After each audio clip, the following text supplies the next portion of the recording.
Okay, let's be honest. Picking the right chart for your data can be a real headache. You've got all these options, so how do you know which one is actually going to tell your story in the clearest, most effective way? Well, today we're going to demystify all that. Let's dive right in. It can feel totally overwhelming, right? You've got your basics down, your lines, your bars, your pies, but then you see all these other names floating around. Sankey, TreeMap, Marimekko, what even is that? It's so easy to get lost. But here's the good news. You really don't need to know all of them. And this is the secret weapon. The single most important thing you can do before you even glance at a chart menu is to decide what you want to show. What's the one key message, the main takeaway for your audience? Once you figure that out, that statement becomes your compass, and it will guide you straight to the right choice. So here's our game plan. We'll start with that data compass idea. Then we'll explore the best charts for showing changes over time, then how to show parts of a whole, and after that, how to handle direct comparisons. We'll even touch on visualizing connections and wrap it all up with a simple framework to help you choose.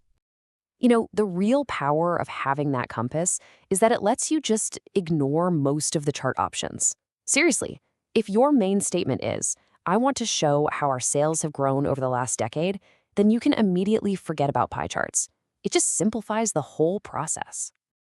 All right, let's jump into our first category and see this in action. This is probably the most common thing you'll ever do with data, just showing how something has changed over a period of time. For this, your go-to is almost always the classic line chart. It's just so intuitive.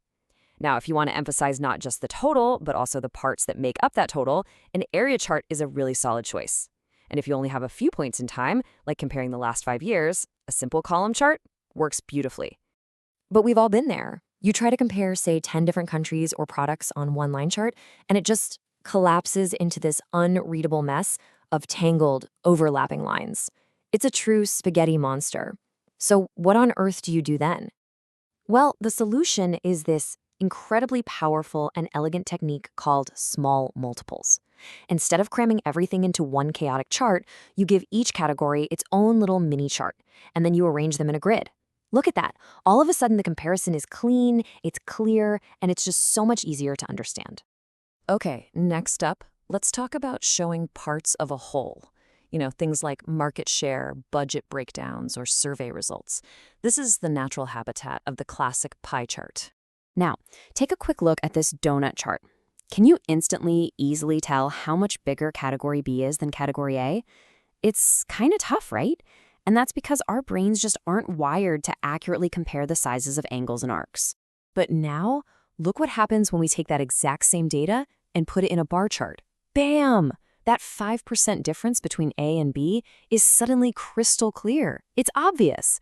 And that's because our brains are excellent at comparing lengths along a straight line. It makes the comparison instant and precise. So here's the big takeaway. Pies and donuts are fantastic for giving that intuitive feel that you're looking at parts of a whole. But if you need your audience to actually accurately compare those parts, bar and column charts are almost always the better choice. So we've covered time and we've covered proportions. But what if you just want to compare totally separate quantities? Now we're just looking at charts designed to answer the simple question, how big is thing A compared to thing B? So you might run into something that looks kind of complex, like this population pyramid. Yeah, at first glance, it can be a little intimidating. But what's it really doing? Well, it's actually just a very clever bar chart in disguise. Really, it's 2 bar charts, one for men and one for women, just put back to back. This super simple design makes it incredibly easy to compare population sizes across all the different age groups and between the sexes. It's a powerful tool built on a simple idea. Okay, time for a really practical question in today's world. How does our choice of chart change when we know people are going to be looking at it on a tiny little phone screen? And here's a fantastic rule of thumb.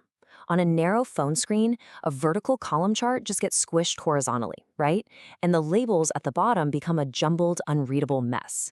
But a horizontal bar chart, it has plenty of room to grow downwards, so those labels on the left are always going to be clear and easy to read. It's a simple trick, but it makes a huge difference. All right, so sometimes your goal is a little more complex. Maybe you want to show relationships or hierarchies or even how things move from one state to another. This is called a tree map, and it's perfect for visualizing hierarchical data. You can see here with Benin's budget, the size of each rectangle shows you its value, and you can see how the smaller categories are nested inside the bigger ones. You can almost think of it like a pie chart where each slice can contain its own smaller charts. Pretty cool. These more advanced charts are like specialized tools in your toolbox. Scatterplots, they're your go-to for seeing if two different things are related. Sankey diagrams, they are amazing for visualizing flows, like how money moves through a system. And as we just saw, tree maps are perfect for that kind of nested hierarchical data. Okay, let's bring it all home. We've looked at charts for time, for proportions, for comparisons, for connections. How do we make that final call? You know, there's always that temptation to use the most interesting, the most unusual looking chart you can find just to grab attention. But is that really the best strategy? Well, the answer is usually no. The best way to think about it is with this simple 3-step framework.